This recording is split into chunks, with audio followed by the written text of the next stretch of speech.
If mental flexibility is something you want to pursue, for all of the reasons I've given in previous videos, such as resilience, adaptability, strategic thinking, how do you avoid getting lost in chaos, getting lost in all of the options, being so flexible to all of these different styles of thinking? How do you avoid being so open-minded that your brain falls out? If you're a long-time viewer, you know that John Vervaeke is a big influence of mine. His research on relevance realization is key to this point. Relevance realization refers to finding out what is relevant. Now, if I show you a pen, what is that relevant to? The context matters. If I'm in a fight or flight situation, there's a threat, there's a danger, I'm going to see this as a weapon, as a projectile, as something I can throw to make a noise. If I am in a class delivering a talk, I'm going to use this as a pointer. I'm going to use this to make the letter I for whatever reason, or if I'm going to use it in the traditional way of writing, making a note. So context matters, but the important thing to know, once we understand what relevance realization is, the important thing to know is relevance realization is intelligent ignoring. It is ignoring the periphery. It is ignoring the irrelevant information and solely focusing on the relevant information. Now, there is all the philosophy around what is relevant and how do we kind of adjudicate that, how do we evaluate it. But as a lived experience, how do we experience this? If I'm in a fight or flight situation, I primarily see this pen as a weapon. My first sight of this is as weapon, as projectile, as distraction, as something to make a note for someone down the line or whatever it is. But the primary relevance of that object changes drastically. That is what it is to be an intelligent person walking around in the world. We do not get to attend to everything. It's impossible. So, how does that mix with mental flexibility? Is that not a contradiction in terms?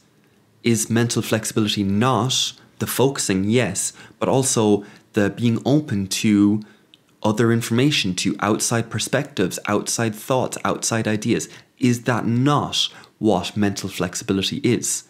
And how, as intelligent beings, can we do both? Here's the tension. So, at a shallow level, yes, they are diametrically opposed.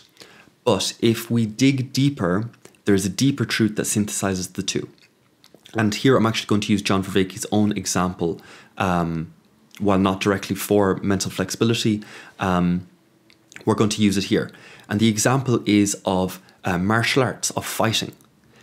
In traditional martial arts, there is a stance, there is a ready stance. Whatever it is, different martial arts have different ready stances. But forever and always, this stance is useless. It is not good for attacking. It doesn't do any damage. It doesn't strike itself. It doesn't do much defending, if any. But what it is exceptional at is it affords every other movement. It is the best midpoint to every attack and every defense. So you are not primed, you are not kind of leaning towards, tilting towards, being weighed towards attack and being the aggressor, or you're not weighed towards being the defender. You are at a midpoint where you have the flexibility to do both. If we return that then to a lived experience, to something outside of martial arts, because these lessons are only good if they're generalizable to all aspects of life. So if that midpoint, what's our equivalent when we're trying to be resilient, when we're trying to strategically think, when we're trying to adapt to new situations? What is our midpoint? That is a key question. That's a genuine question, one to ask and answer at a very deep level. We can befriend that midpoint, but we do have to practice what, where, and when that midpoint is. Because our midpoint in a meeting, in a board meeting, in a performance sort of situation might tilt towards something different than our midpoint in a family setting. As was said, you want to be a communist at home and you want to be a capitalist out in the world. Meaning to say that you want to veer towards sharing and giving at home, and you want to be offering and trading out in the world, if that's your philosophy. All to say,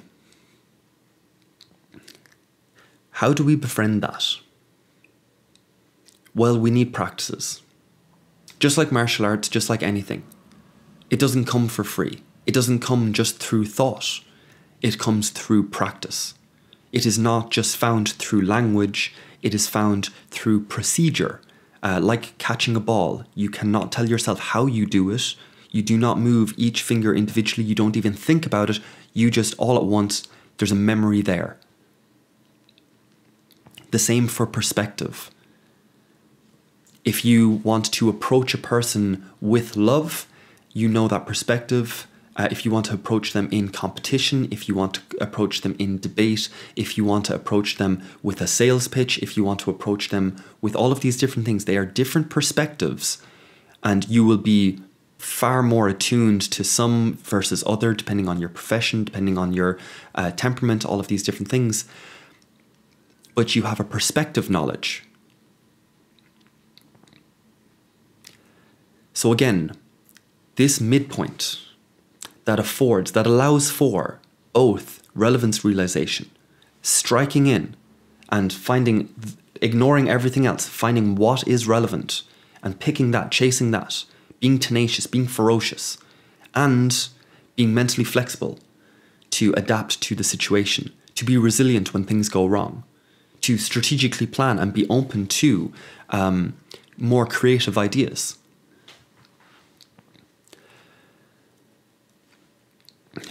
So the practice, there are many practices.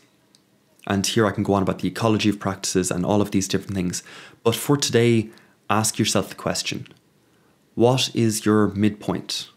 What does that feel like? When do you feel closest to it, perhaps? If you do practices already, great. I encourage you to do some form of meditation, emptying your mind of thought, which is what we did last week. And some form of contemplation. What would the world be like if? Some sort of imaginal sort of creative sort of thinking process. Start there. They are a good tension point. They are opposed, and they will stretch out and help you find this midpoint. We are all discovering the language around this. We are all discovering the place of this. So be kind, be gentle, be good to yourself, and ask yourself the question, what is the midpoint that allows me to attack and ignore what is irrelevant, and what is the point and moment where I am more creative and open to? And is there a viewer, a watcher? Is there a part of me that does both? How do I befriend that? Where can I meet that version of me? With that, I hope you've had a good week. I will see you in the next one. Bye, guys.